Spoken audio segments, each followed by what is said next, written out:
This conference will now be recorded. Wonderful. So, welcome all of you to our session. Today, we are going to look at a very interesting topic in terms of some of the top three machine learning problem and their solution. Um, so, before I start, I would like to start with an understanding of when you have implemented any machine learning project. What are the different steps that you basically focus on implementing or doing as part of your machine learning projects, and what is your experience in it? I wish to start this session with a little bit of a conversation.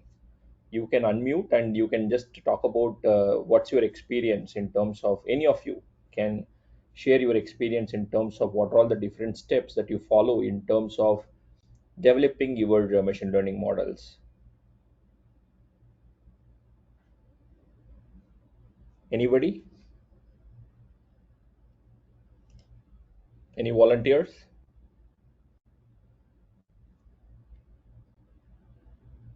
That's fine. I wish to have this as an interactive session, but just to start with, typical machine learning workflow. You consider any specific machine learning project you take, it has to typically go through this process of workflow to actually take it to the production. You first define a problem, and then you go for acquiring data specific to the problem, and it is not just the acquisition of the data that is enough. You need to process and prepare the data, and once the data is prepared, you go for model development, and you'll go for training. And typically, once you train the model, you will validate and see how good your model is. And if there is a problem that you foresee, or there is some kind of a um, you know modification that you can do so that you can improve the model, you basically go back to the data part. And in the data part, you uh, hope you are able to hear me okay. Michelle, are you able to hear me okay? Yeah, yeah, we are able to hear you. Okay. No video and no sound. Probably you, I think others are able to do it. Save. Probably if you can just wait, or no sound. I think the others are able to hear Rajvi. Can you just check your setup?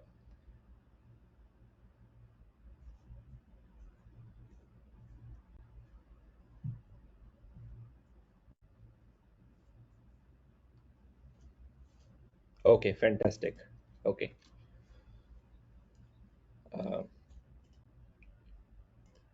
your typical machine learning workflow happens starting with acquisition of the data, and you prepare the data and you develop the model. You train your model and you evaluate, validate to see whether your model is performing okay or not. Once the actual validation is done, you will conclude, should we go for a production, or you will reiterate in terms of working on your data, fine tuning your data, and retrain your model so that you can get a better accurate better accuracy, so that you can go for putting your model in the production. So this is a typical life cycle or workflow that you can think of taking your machine learning project from start to end. But if you look at providing some weightage to the whole process, and the whole process of your machine learning life cycle, can you see where your machine learning algorithms are there in this diagram? There is very small portion of your code, or small portion of the part, that is where your machine learning algorithms play a role. But majority of your time, more than 60%, more than that of your time, is focused on your data and data related activity, And if you take another 20% of your time on your serving infrastructure and putting things into a production and so on and so forth, and effectively only approximately 20% of your time goes into model fine tuning and so on and so forth. So in the whole process of your machine learning workflow, the actual weightage for your algorithms are very very less, because at couple of lines of code you should be able to get all the algorithms up and running, and you should be able to validate and create your model outcome and so on and so forth. Whether you know the actual algorithm or not doesn't matter, but effectively couple of lines of codes are enough for having your algorithms being executed there.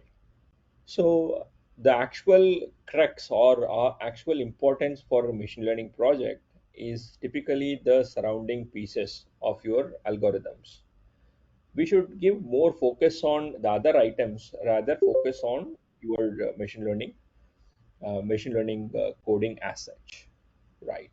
So today's focus is today's session's focus is predominantly focused on from other pieces, from a data perspective, what are all the things that we need to do. So we have these many items that goes in terms of a data perspective. In the case of monitoring, how we are going to actually monitor your machine learning models. And the third thing is in terms of how you are going to effectively create and monitor, manage your machine learning creation as well as such. So that is a three major area. We are not going to talk about some of the algorithms. We have done many sessions in terms of some of the advanced algorithms there.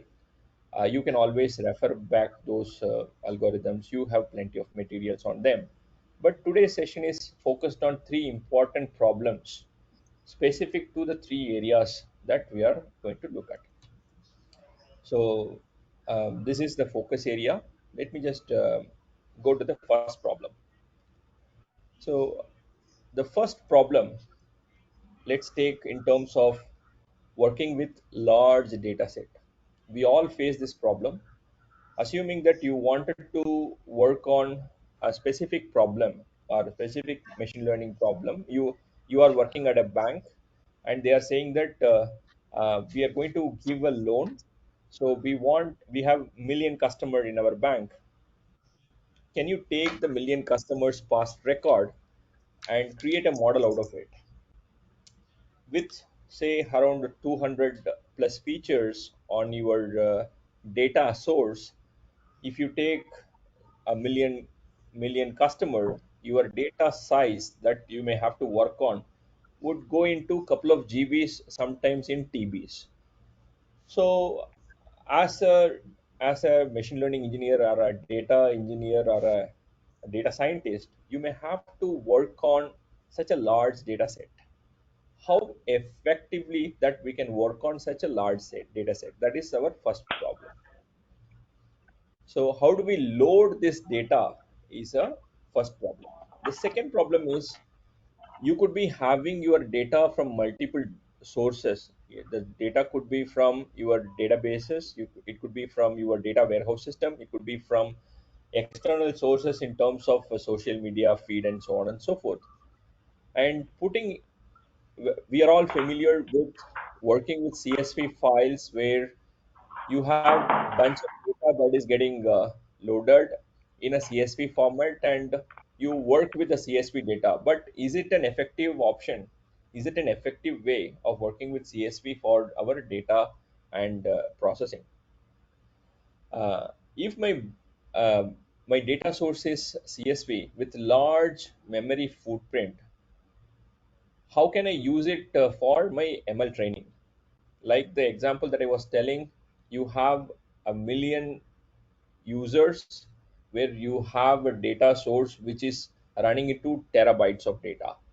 How do I actually use the terabyte of data for your training? You, in some cases, your training resources are very limited. You have been given a machine. You basically have to use this machine for your training, but only at the time of production you will be provided with the proper infrastructure to take your model to the live. So these are multiple problems that we face. Uh, and also the basic requirement is in terms of how do we create our quick baseline model with this trillions of data source that we have, or with the terabyte of data source that we have.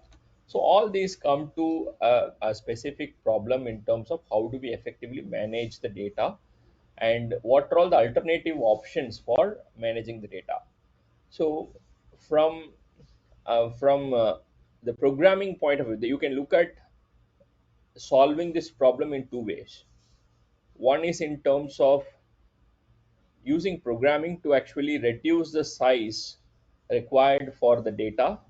You may be having a lot of junk information part of your data. You can look at the programming for your feature engineering activities, for removing the unnecessary columns and so on and so forth, so that you get a reduced amount of data for your processing. But even to do that feature engineering, you need to load this trillions of data set, trillion rows of data set, but you don't have the resources to actually do that. So how do we actually load this very effectively, the terabytes of data? That's where, apart from CSV, if you look at, there are multiple other data formats are available, and these data formats enable you to work with these large set of data at a very effective way.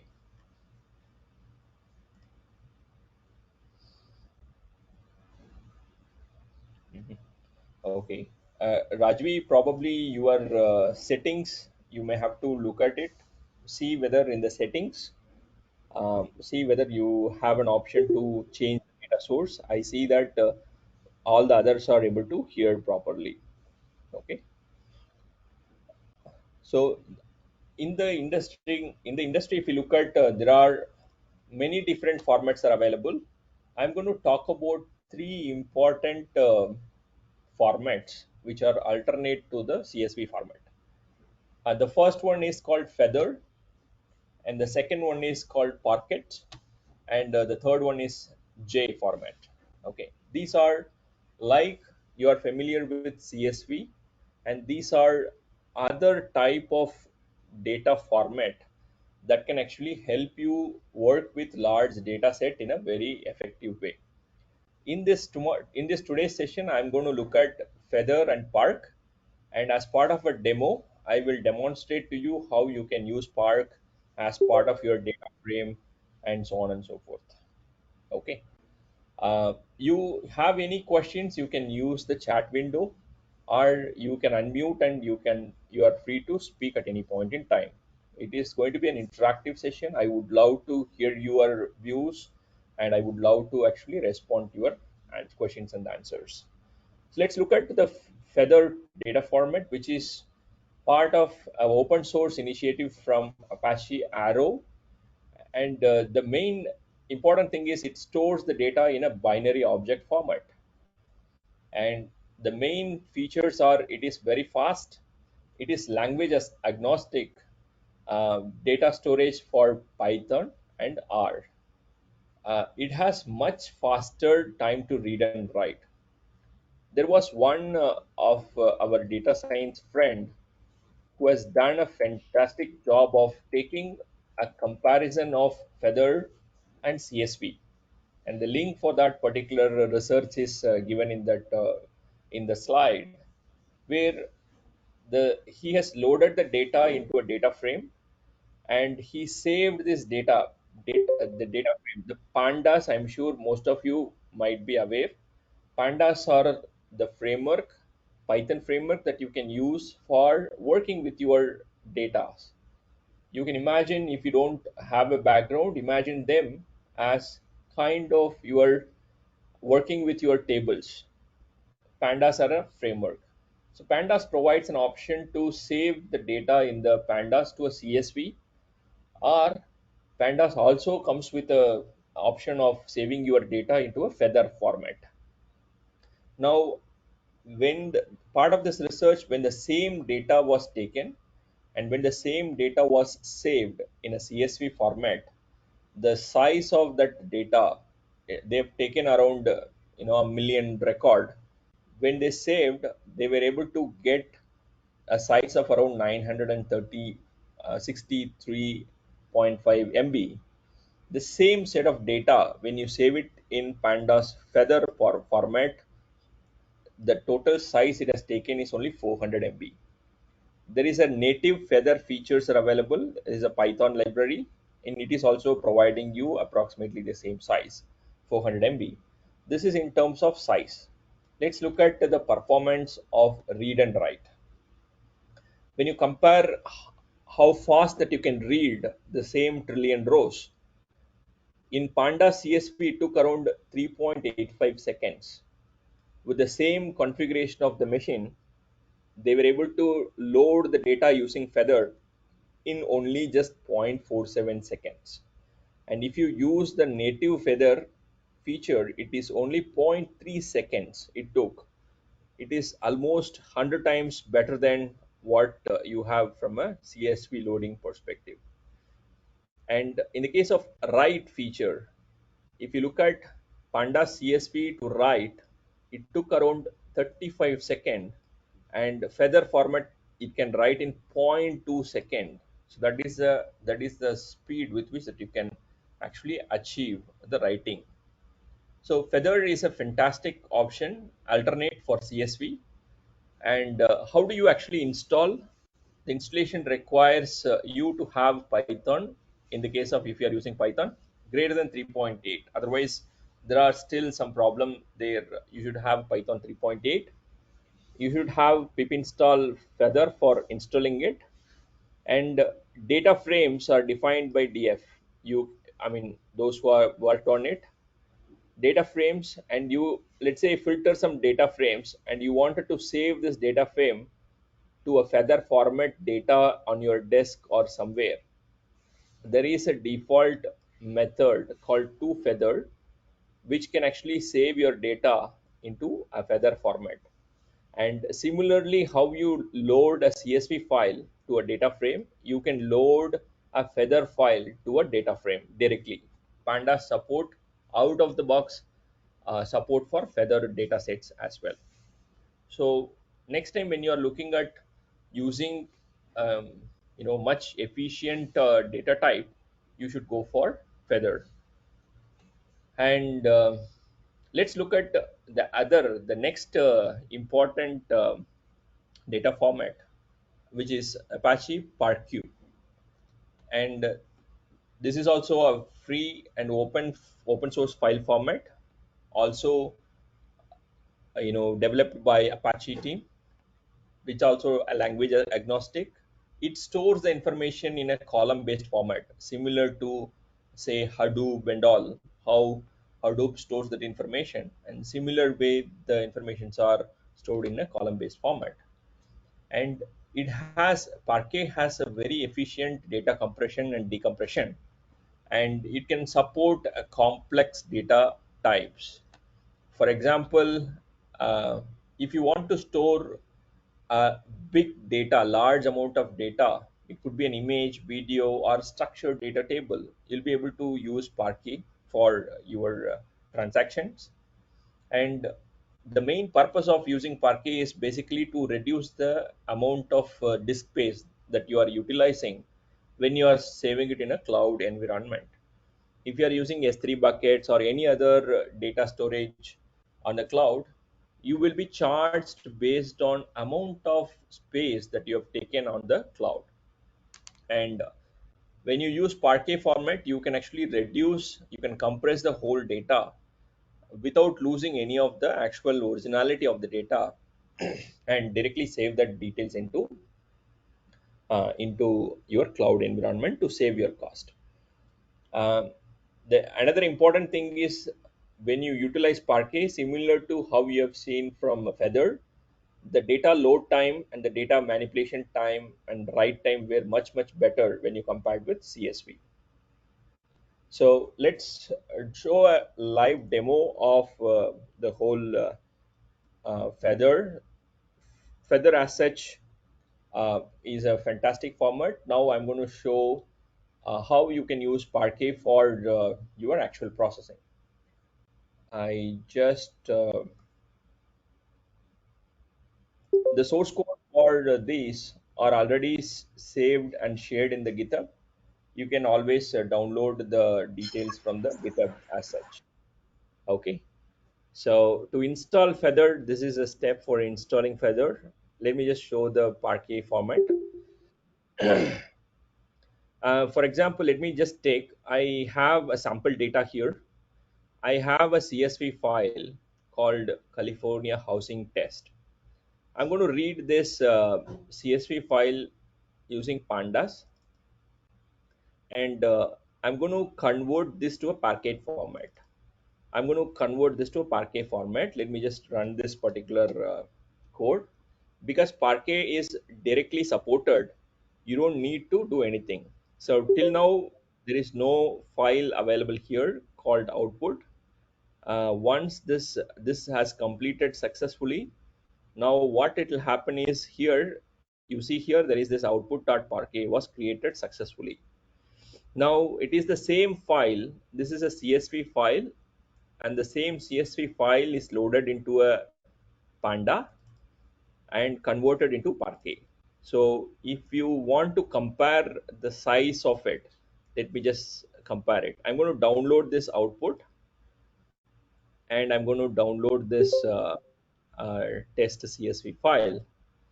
Now they are downloaded with a one output one. Let me just go here. So if I look at, this is the file California housing and output one. So the size of the California housing file is around 300 KB. Just for a demo I've taken 300 KB. The output part key is only 97 KB. So the Parquet format, the same data, it can provide at least three times of lesser memory footprint compared to a CSV based storage. Okay. And one other important thing that you should consider, in the case of Feather, you should take care of some of the pre-processing of the data. uh, CSV as such, if you look at, is the data will be saved as is, whatever the data format that you have used. Let me give you an example. If you have defined a specific column into float 64, the float 64 will occupy a certain amount of space in the memory. So the CSV, when you save, that specific memory will be allocated for float 64. But if your data actually that you are storing in that float 64 space is much lesser, that can be supported by float 16, then what say the Feather does is it will truncate the data or save that float 64 data to a float 16 data. So the main crux of your data will not be lost, but you may be having, if it is a float 64, let's say after your full stop, you have say 16 or many zeros which are included. In the case of when it is float 16, only certain number of floating point values were stored. This is one compression approach that Parquet and Feather uses for compressing your file. So you should be careful in case if you are working on very sensitive data which requires the floating data to be managed as is, then it is better off you utilize the CSV itself for your processing. But if you are okay with in terms of losing some kind of data in terms of float 64 to float 16, then you are free to utilize the formats like Parquet and Feather and so on and so forth. So that is our first problem. So we have looked at how we can actually solve our first problem. Any question, team? I'm happy to answer any questions that you have got before we move on to the next problem. Wonderful. So the next problem, I'm sure a majority of us, uh, when we are working on your machine learning project, you wanted to build your machine learning code on your local machine, but when you wanted to execute it, you do not have the resources available on your local. You do not want to execute it on your local, but you want to utilize cloud for your execution. Or there could be scenarios that you are working on some algorithm that you wanted to collaborate with your colleagues on the model development as such, but you do not have an approach. The one option that you have is, if you are working in say Jupyter notebook, you have to download the notebook and send your notebook to your friend, ask him to load it and start collaborating. And in the case of evolving model development, so you have taken your data, you cleaned your data, and you started working on your model development. And as you start work on the model development, you might want to track how you are progressing. Probably at the first run, you might have used a specific set of algorithm, but on the second run, you might have changed the algorithm, or you might have changed some data. You might have changed a whole workflow as part of the pipeline, as part of your execution. But you wanted to keep track of how my model is performing. In the first run, probably accuracy is some item that you are tracking. Assuming in your first run you got an accuracy of say 75%, and in the next run when you go, if it is 85%, it is fantastic. But assuming that if the if that actual performance of your model is degrading, you may want to go back to the previous model that you have created. So how do I go back? I've already changed all the code. I don't have a track of or a version of the models that are being used. So, and the other problem, this is a very common problem even I faced a lot of times in terms of running with a large data sets. So let's assume that you have a large model and you wanted to start work on that model with a large data set. And in the middle of the model execution, you've loaded the data, you've done a couple of epoch, assuming iterations. Uh, in the middle of the model execution, it fails. It could be a failure due to your resource constraint on the server. It could be multiple reasons that the model would have failed. Now, you could go and fix your actual resource constraint and start restarting your process. Absolutely true. Yes, that's a very common problem. But one of the basic problem that we face is, um, There's a lot of background noise which is coming. Please secure. okay, team, those who are in the, I request you to go on a mute, please. Okay, sure. So effectively, Mani was mentioning that many times when he was running a model, it fails in between. Uh, we would love to have a system so that whenever it fails, we wanted to start our process from the location where it failed. Think of the scenario where you failed at a specific scenario or specific place. You want to start from that particular specific place for your actual processing. We all face this problem.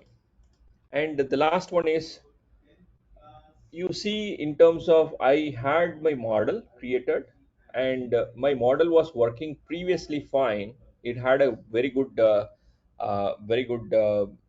accuracy. But as I changed my model, I see the accuracy is deteriorating. Instead of taking this model, I wish to go back to the previous model that I have developed. These are okay. Sanchit, team, does others are also facing a lot of background noise?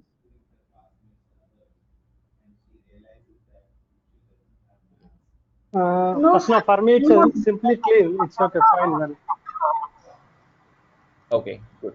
Thanks. So probably Sharada, it may be it is clear for me. Okay. So Sharada, probably it is at your end, please. Yeah. So these are some of the problem that we face in terms of model, how model 3 differs from, I'm just giving I'm just listing it down in terms of evolving model. So model, the point 3 and 5 in terms of model evolves. For example, as you perform a lot of changes in your execution, let's say you have run first run and your model has performed well, and you have done lot of modification, you have used a different algorithm for your model, and you rerun that model, it is giving even better. Now the second run is done, let's go to the third run, and now from the third run onwards it could be started deteriorating. So you wanted to probably go back to your second step or your first step, or the model which are output of the first or second step. How do I actually go back? So because I've done a lot of changes in the code, or the model that I had, I wanted to take it and put it for production. So the model that I have done like three steps before was better than what I'm doing now. I would rather take that model for my experimentation rather taking this model. These are some of the scenarios that we face. So that is what, there is not much of a difference in terms of a third and fifth point there. Uh, uh, Jitesh. Okay. Uh, Jigit Shah. Sorry. Yeah. So now, how do we solve this problem? So if we have some kind of a tools or a technology which can actually enable us in the whole process that we are currently doing, that would be a fantastic one. So that is what we're going to look at in the second problem. So in the second problem, there are a lot of options are available in terms of how you can actually manage your model development and implementation. And metaflow and ml flow were a prominent one from an open source perspective. There are many bunch of tools from a proprietary one. Azure Machine Learning has this feature. Amazon SageMaker, Neptune, Domino Data Lab, all of them are providing proprietary tools for performing these activities. This is just a glimpse of it. There are many other tools were also available. For example, I have come across something like uh, I forgot the name of the tool that recently I came across, which is also doing well in terms of your model parameter monitoring when you execute it in a multiple runs and multiple workflows. So in today's session, we will focus on Metaflow and ML flow, and we will try to show you some demonstration in terms of ML flow, how it is actually works. Let me just give you start with the Metaflow. Typically, you as a data scientist or a machine learning engineer, your flow will happen something like this. You will start with a model development, and you do feature engineering, model operation, versioning, architecture, job scheduler, compute resources, and data warehouse. But that is from a data, you are, as a data scientist or a data engineer, your last priority is your data warehouse. But the infrastructure point of view, if you look at the base is in terms of your data warehouse infrastructure and the compute resources, and that is how it starts. So there is a clear mismatch in terms of what the focus of a data scientist and what the actual infrastructure offering becomes.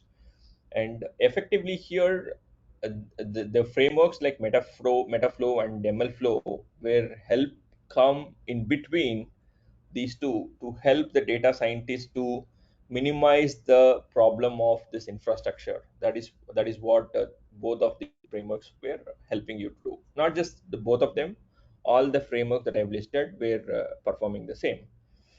So what Metaflow does is, whenever you run along with Metaflow, it creates a snapshot of your code, data, and your dependency automatically in a content addressable data stores. Like you can configure it to a local data store on your machine, or you can configure it to say an S3 bucket in an AWS or any cloud data storage that you can configure it with.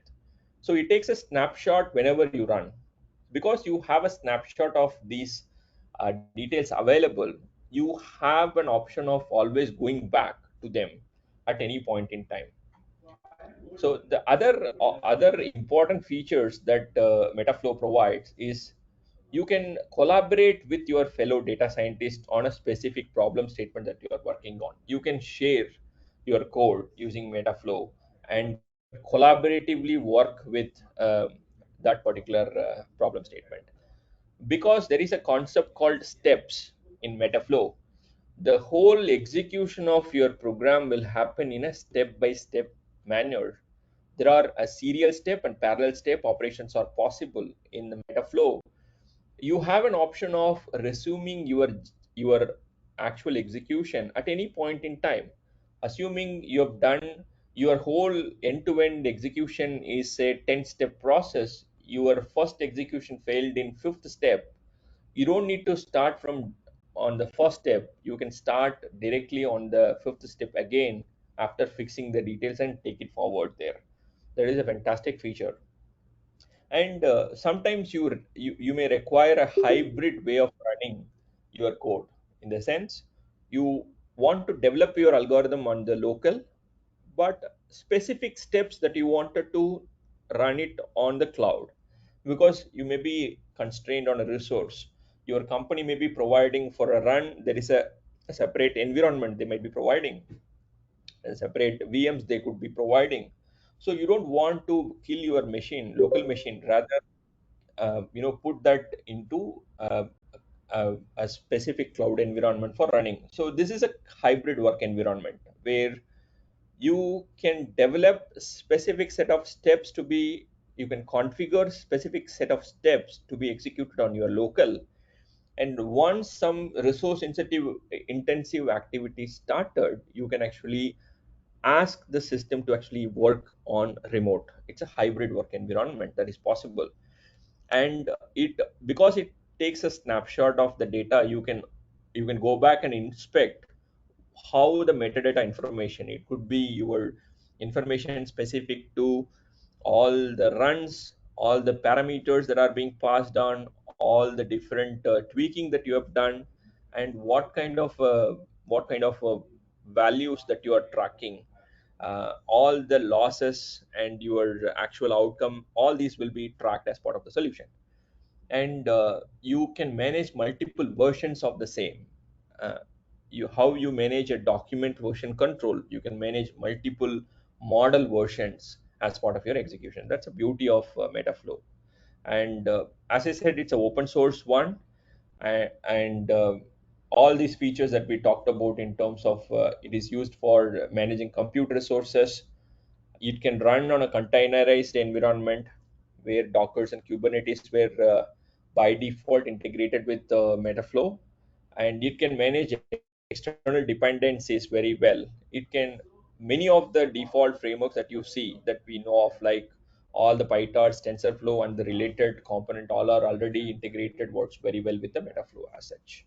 And you can do versioning, you can do replay and resume of your workflow as we discussed, and you have an API to actually inspect past runs, and all the notebooks, everything can be inspected there. So all these are some of the features of Metaflow. The second framework, open source framework, which is very interesting and beautiful in terms of, is MLflow, which is also an open source tool, and which is also a similar to of a Metaflow, which can be integrated tightly with your code, and it can track each and everything that you are doing as part of your execution as such. All your deployments, your runs, all these are being tracked and stored, and we will see a demo of this as well shortly. So specific to MLflow, these are some of the different steps that you have to do as part of your code. The first is start run.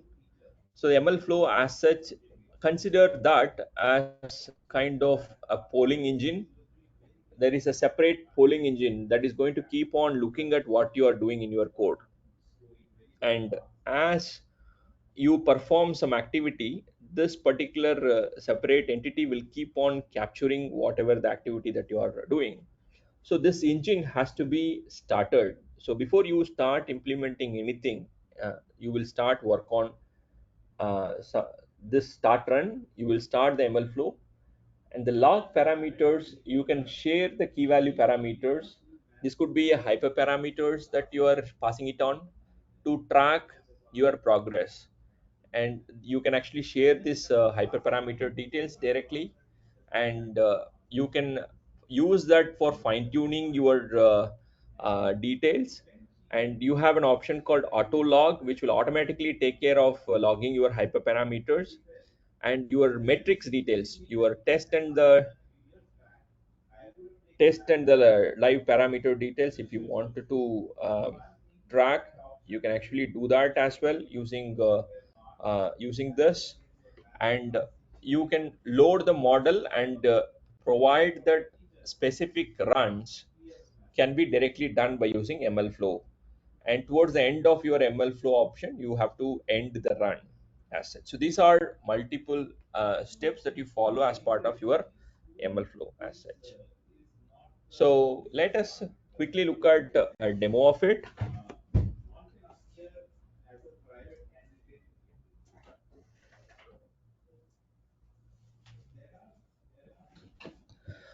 I hope, let me just go back.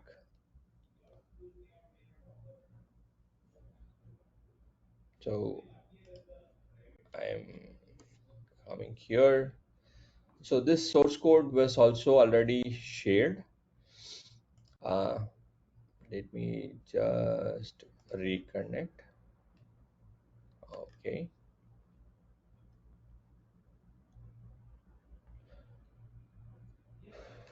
I am not sure whether it is still alive. So let me just install the ML flow. This is the steps to actually install the ML flow. Let me just increase the size of this so that you can enjoy the code that we are going to see. So yeah, ML flow is installed successfully.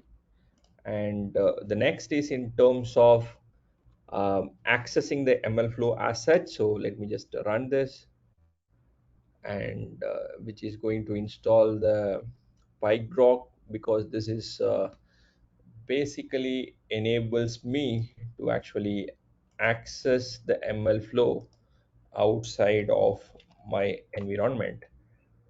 So now once I have that, I have this called, this link will get created, and when I click on it, my ML flow will be available here for me to access it. I had multiple run of it. You can see this here as such.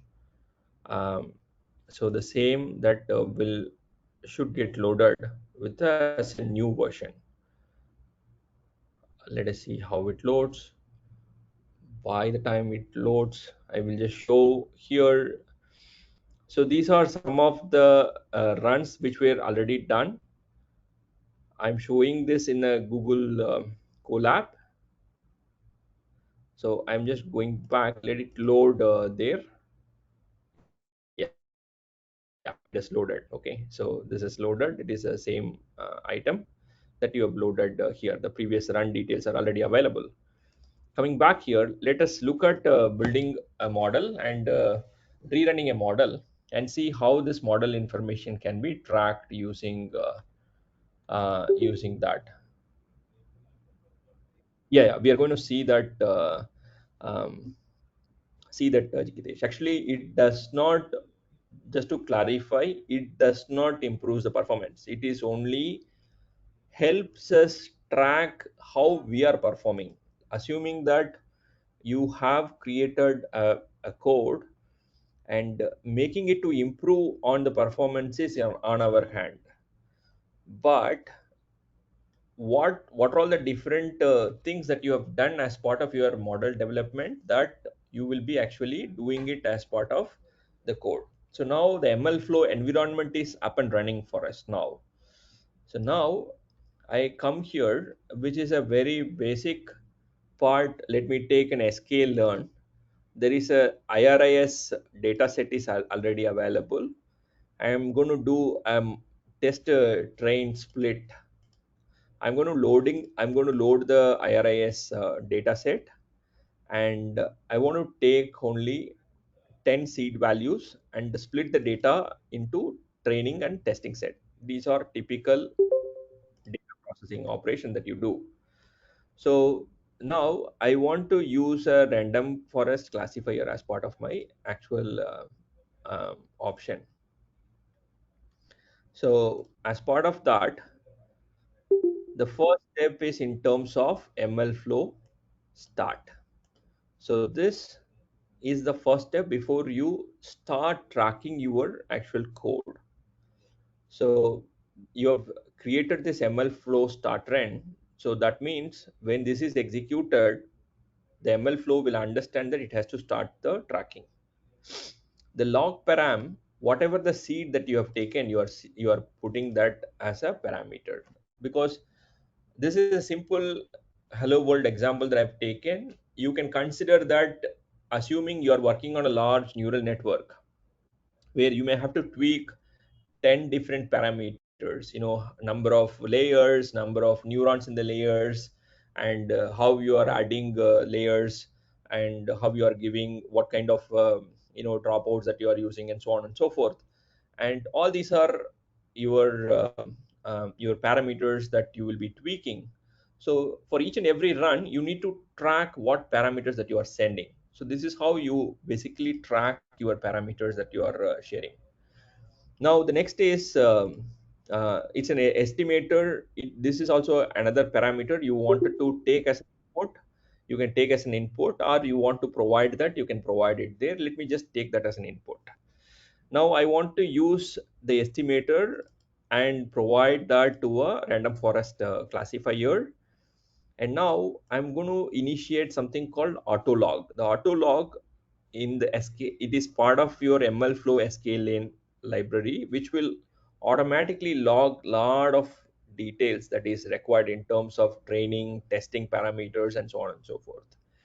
Now, once I create the model, I fit that model with the training and X train and Y train, and you evaluate the metrics. And as part of evaluation of the metrics, you have a option called eval and log metrics. This is like a simple code that you are writing, and at the end that you are going to run end run, that will stop the ML flow tracking. Let me run this part. So we have run and we have the ML flow ready, and we are just running this particular model. So let me say I'm going to take the estimator as 4. Okay. So this is going to run, and this has completed the run. The moment it has completed the run, previously it was showing only 3 hours back some data has been loaded here. Now I get a new message here that there is something new has come. I'm going to refresh. When I refresh, I got a new model has come. Now this model is the new run that I have just done. So this is like 3 hours back I've done a run, and now I have a new run. So when I click on this, I'll be taken to a place where it will take that model itself as a pickle file, and it will store that model into a specific location. So I get this pickle file. This is the model with the parameters that I have passed was used for building it. Now, as a data engineer or a data scientist, you want to track all the different parameters, metrics. What happened to my RMSE? What happened to my accuracy, and so on and so forth. You have 14 metrics which are by default getting tracked. These metrics for this particular run, your training accuracy score, your training FN score, log loss, precision, recall, all these are from a training perspective and validation perspective. All are being stored. And apart from that, you have a specific images. For example, as a data scientist, you want to see the confusion matrix of how your training confusion matrix looks, and your validation confusion matrix looks, and you can directly verify that using here. And apart from that, what are all the different parameters that are being taken as part of the logging? Here all these parameters, you did not do anything there, but here in the code you have mentioned that auto log. Because this you have included the auto log, it has taken all that is required, and it has actually logged the details for this particular run. So now in this run we have done this particular run, and effectively all the parameters, for example in this, the number of estimator that I have given is 4. Let me just go back and go back here. I'm going to take a different run that is done in 3 hours base back. So now when I go there, I still have a model. And if I go to the parameters, now here, the number of estimators that I have given is 5. So now, whatever that I have done 3 hours back, what is the metrics I can see? It is 0.982. Assuming that this is a demo session, so you get the idea of how you can actually run the model and have that model parameters details tracked, and your all the different flows that you are having, all that can be tracked here. And what I'm saying is only just a tip of an iceberg, and lot more can be done as part of ML flow. I wish to have ML flow and the actual other tools combined together actually help you do your ML ops operation, end-to-end ML operation. And I wish to have another detailed session of end-to-end from an ML ops perspective, what are all the different things that you can do as well in the future. But this is a glimpse of how you can actually set up your ML flow and how you can actually start utilizing it for tracking multiple models that you are creating and their performance and parameters and so on and so forth.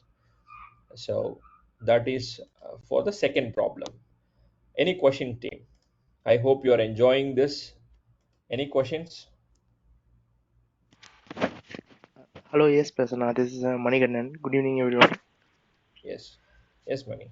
Yeah, my doubt is actually our notebook is there in Google Collaborate, Prasanna. So how does this ML Flow UI and the notebook has been connected? I have a small doubt here. Yeah. So actually, if you look at here, so the notebook as such is where your ML flow is installed. Okay.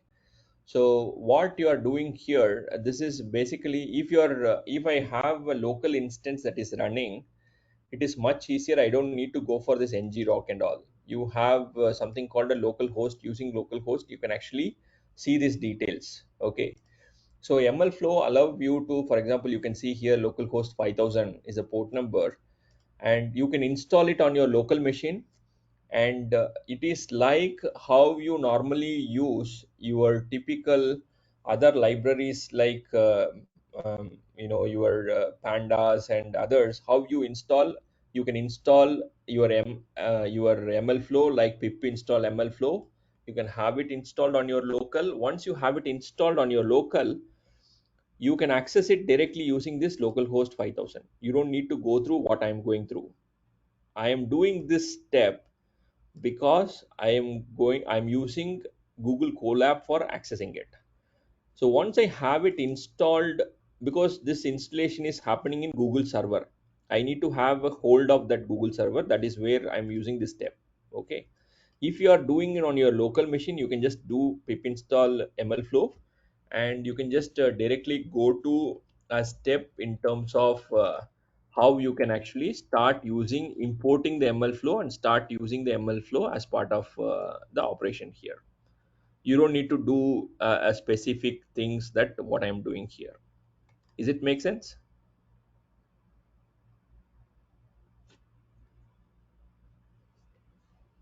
Money, is that make sense?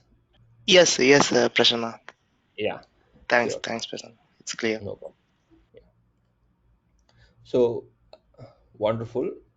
So now we have looked at how at the data end, how we have to actually process our data effectively. And the second step, we looked at the model development end, how you have to manage things effectively. And next comes, I have completed my model. I have done all the beautiful things. My model gives me like 99% accuracy. I need to take the model to live. So you take the model to live, and in 2 days, uh, the people are coming running to you. Hey guys, the model that you have created is failing. And this is a very common problem when we take our model works beautifully well on our local data. When we put it into live, in the live data environment, the model actually fails miserably. So how do we actually track my model performance in production? Because you don't have access to anything in terms of a production environment. How do I track how my model is actually performing? And is there any data that is getting changed in the production? What is the current performance of the model in the live? I need to track that. And that is where you have let's set of tools and technology available in terms of production level model performance monitoring solutions. Okay, that is what the third problem that we are going to solve.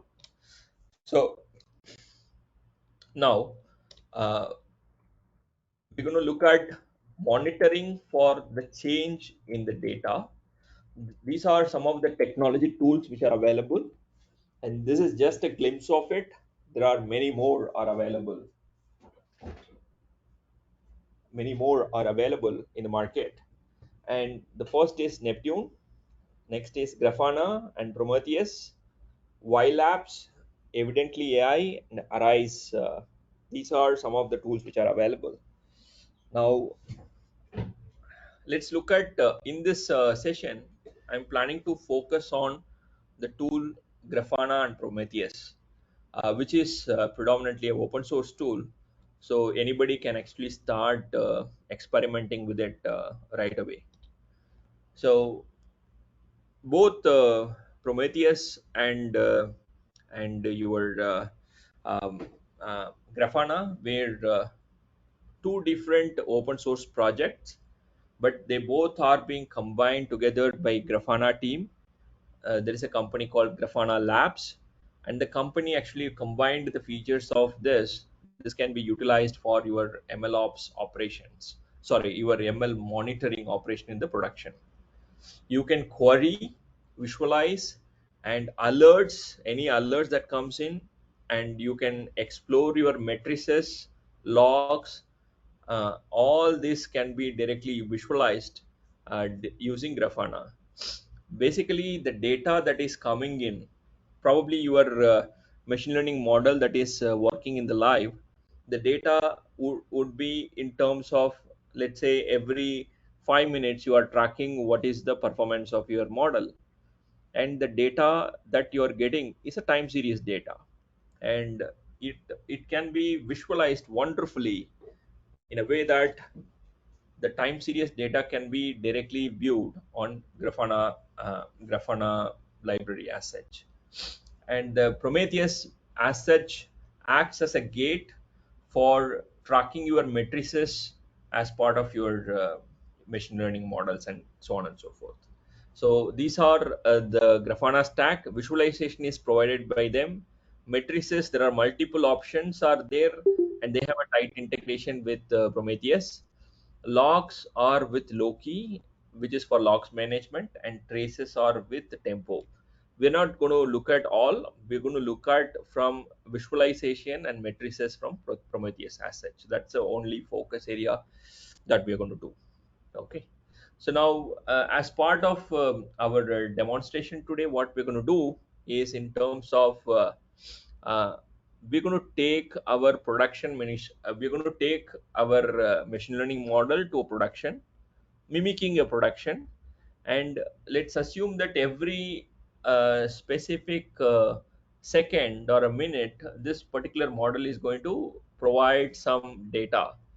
The Grafana and Prometheus are going to keep on tracking what is happening in the model, and these data item that is coming out will be directly stored in a time series format in Prometheus, and that can be directly visualized. You can create your own visualization on Grafana and directly visualize the details there. Okay, so that is what that we're going to see as part of today's session. So actually, the source code for this, it is not my source code. Effectively, I've referred a GitHub link, and that credit was given to them, and that code is what we're going to demo today. There, I have built a local environment for a Docker environment for my model execution. Before I go there, let me just show. Uh, they also provide sandbox environment. Grafana provides a sandbox environment, and in the sandbox environment you can actually visualize and see what are all the different options are available, and you can actually enjoy them.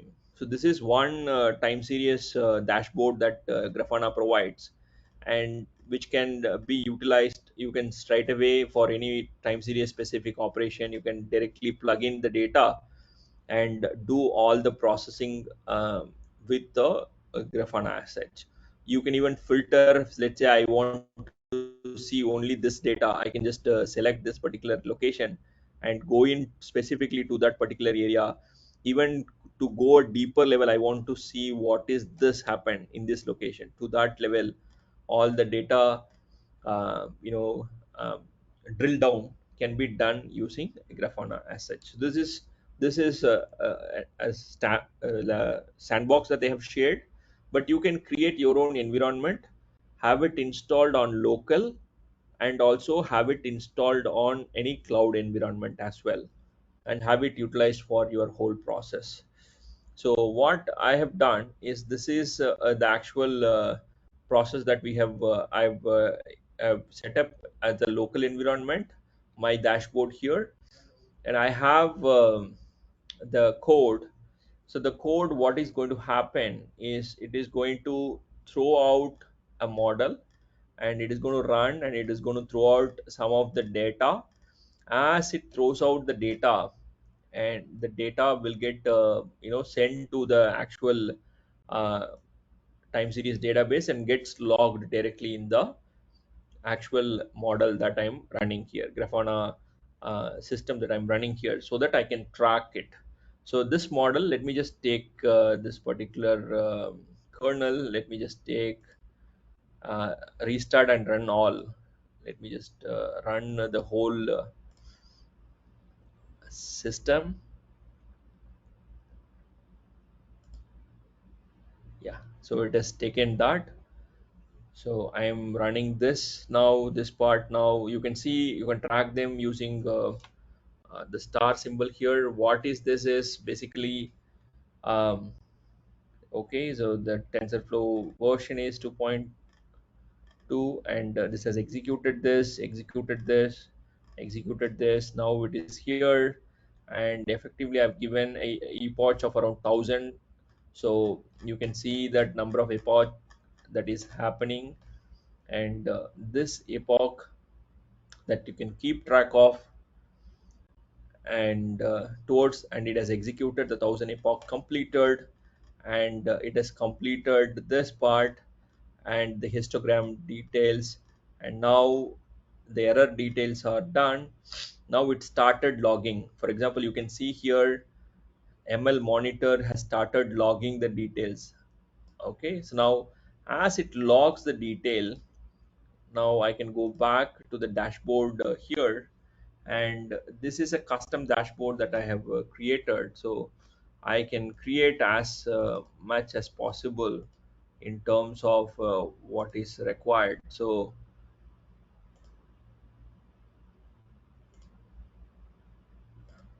let me just say, okay, so I can click on any specific item, and I can go through the details. I can even create a new dashboard, if you will. So dashboard,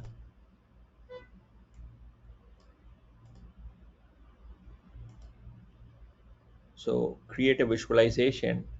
I can create a visualization for, let's say, a specific metrics. So the metrics that I'm tracking is RMSE.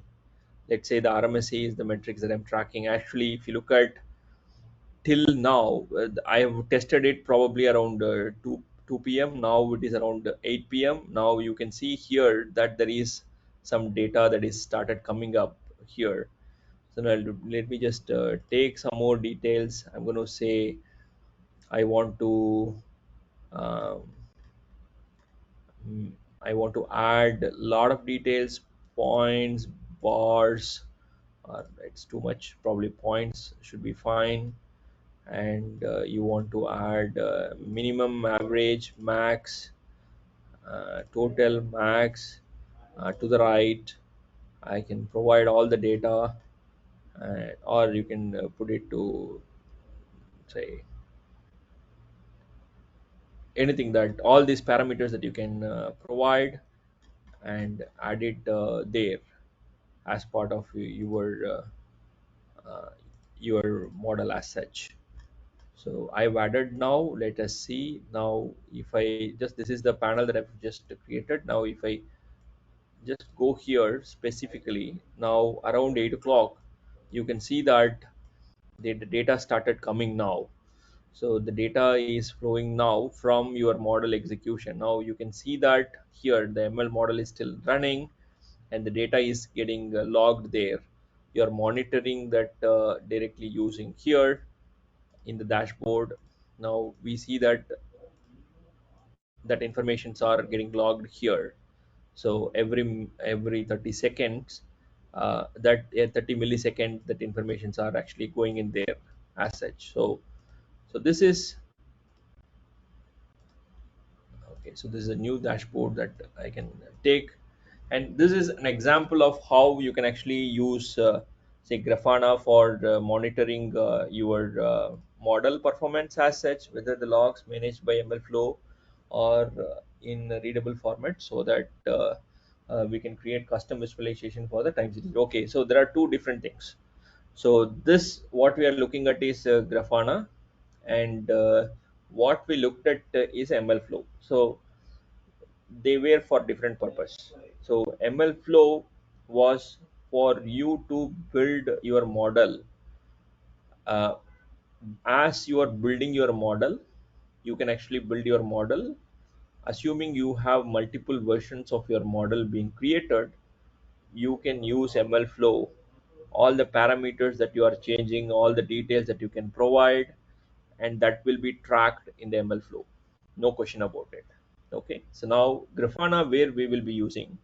Uh, yeah, absolutely true. You have multiple formats. You have a tabular structure, because I've chosen a graphical structure for you to visualize the data. Yes, you have a tabular structure. You can download the data.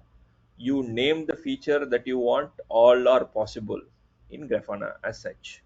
So yes, you can take. You can even specify what is the time frame that you wanted the data is, and that data that you can take, you can refer, you can log specific information here. In this case, the data, ML monitor perspective logging, you can specify what are all the information that you wanted to actually monitor. Here RMSE is the one that I am monitoring here, but you wanted to specifically monitor specific other parameters as part of your ML model. You can do that, and whatever that you configure, that will come there. And once you configure it, and you can keep monitoring what is the frequency that you wanted to monitor, everything is customizable in your code. You can use code. There are some tools also they provide for monitoring that as well. So all are possible. So that that basically uh, covers the three important problems that we talked about um, for your machine learning operations, where you had the first one that we looked at in terms of how the data is effectively stored and saved and worked with, and comes under the Grafana. That is correct. Yes, ML monitor comes under the Grafana. That is right. Okay. And uh, so the second problem, we looked at how your machine learning model development lifecycle can be effectively managed. And the third problem, once I take my model to production, how I can use various tools and technology for monitor my machine learning model very effectively. So that is, I hope you guys have learned something new in terms of the end-to-end process, and I'm happy to answer any question. It is open for discussion now.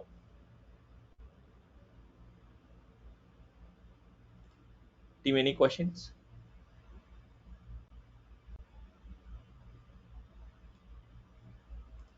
Yes, a question. One, two, three. Thank you, Shraddha.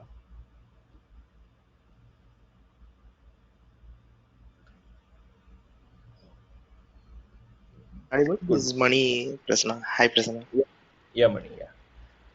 Uh, yeah, my doubt is about if our data goes outdated, either since the digital world is changing day by day. After 1 week, if our old trained data was not proper, if we need to retrain the model or train a model on top of our old model, is there any facilities available in any of the libraries or tools we have Oh, yes, plus yes. Absolutely, yes. retraining for new data? Actually, Absolutely true. Yeah, I got your point. Yes, it is absolutely possible, and your ML ops frameworks actually help you do that uh, very effectively. So now, assuming that now the Grafana actually manages your live performance monitoring, ML monitoring. So you see some drift in there is something called data drift. The data drift happens in terms of whatever the data that you had in your training model, and when you put your model into production, there is completely new type of data which your model has never seen before. That means there is a new range of data that your model is experiencing. When your model experience a new range, obviously it is going to give you a wrong input, wrong output. And in that case, you can track, is there any data drift happening using Grafana. If that happens, then you can loop back with ML flow or Metaflow to actually retrain your model and have your retrained model with the new data deployed into the production as such. So newer version of the model can be taken. This whole process can be automated, and AWS SageMaker provides this. The Google TensorFlow serving provides this, and in the case of open source tool, you need to do some kind of a coding too, so that these two things are connected together, and you can actually automate the whole workflow as such. It is absolutely possible. It is a very common scenario that happens there. okay, fine, Prasanna. Thanks, Prasanna. Any other question, team? I'm happy to answer.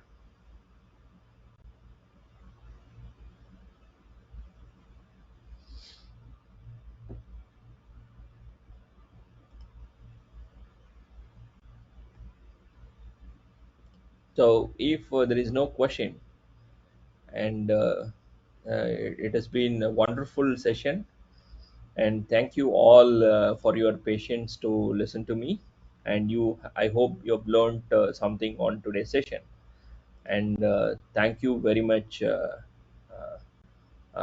for your participation. Good luck. Next week we will come out with some advanced topic on this. Okay, thank you.